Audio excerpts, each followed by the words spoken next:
واذكر عبادنا إبراهيم وإسحاق ويعقوب أولي الأيدي والأبصار إنا أخلصناهم بخالصة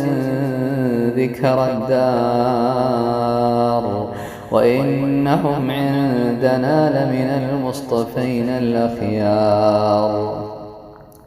واذكر إسماعيل واليسع وذا الكفل وكل من الأخيار هذا ذكر وإن للمتقين لحسن مآب جنات عدن مفتحة لهم الأبواب متكئين فيها يدعون فيها بفاكهة كثيرة وشراب وعندهم قاصرات الطرف أتراب هذا ما توعدون ليوم الحساب إن هذا لرزقنا ما له من نفاد هذا وإن للطاغين لشر مآب جهنم يصلونها فبئس المهاد هذا فليذوقوه حميم وغساق وآخر من شكله أزواج هذا فوج مقتحم معكم لا مرحبا بهم إنهم صالوا النار قالوا بل أنتم لا مرحبا بكم أنتم قدمتموه لنا فبئس القرار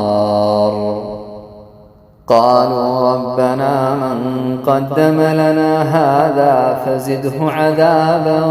ضعفا في النار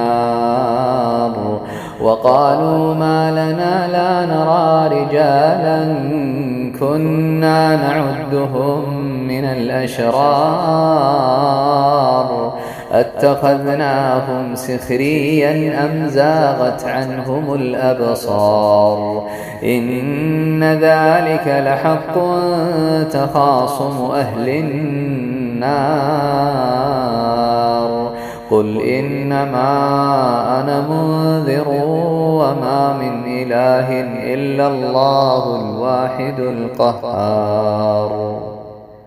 رب السماوات والأرض وما بينهما العزيز الغفار قل هو نبأ عظيم أنتم عنه معرضون ما كان لي من علم بالملأ الأعلى إذ يختصمون إن يوحى إلي إلا أنما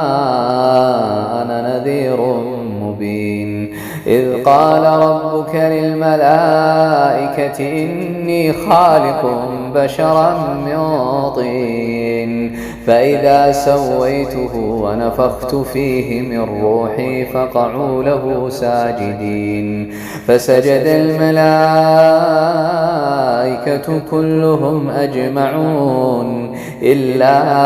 إبليس استكبر وكان من الكافرين قال يا إبليس ما منعك أن تسجد لما خلقت بيدي أستكبرت أم كنت من العالين قال أنا خير منه خلقتني من نار وخلقته من طين قال فاخرج منها فإنك رجيم وإن عليك لعنتي إلى يوم الدين قال رب فأنظرني إلى يوم يبعثون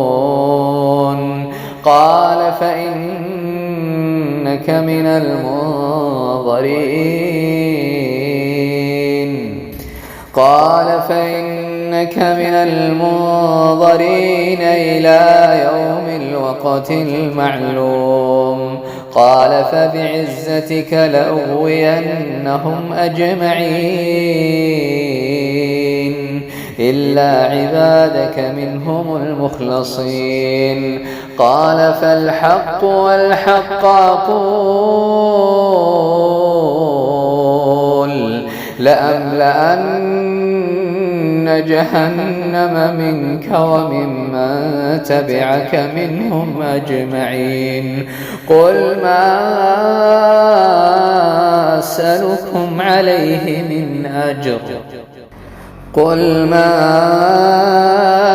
أسألكم عليه من أجر وما أنا من المتكلفين إن هو إلا ذكر للعالمين ولتعلمن نبأه بعد حين